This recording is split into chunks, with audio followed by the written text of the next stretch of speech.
yourselves. Here I am doing chores for you, and all you guys can do is just sit around that lazy couch and watch that stupid football game. What's the matter? Would it kill you if you even tried to help me? Well, what do you want us to do? Yeah, besides, we don't know anything about doing chores. Now be quiet, hot time is over.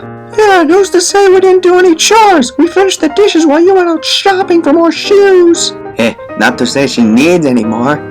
I'm surprised she can even fit them all in that tiny little closet in there. Oh, didn't you hear? She found a solution to that problem. And what solution was that? Simple. She has 5 closets. 5 closets? Very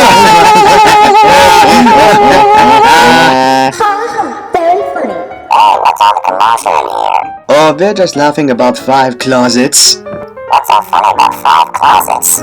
You'd have to be here to understand. Okay, whatever. Anyways, I need someone to come with me down to the grocery store. Why are you going down to the grocery store? Well, the animal line is pretty high, like on the top shelf, so I need someone to help me reach it. I'll go with you. I'll help you get that item. Thanks, man. Okay, well, I'll see you later. Bye, guys. Bye. Oh, and don't forget to pick up some peanut butter.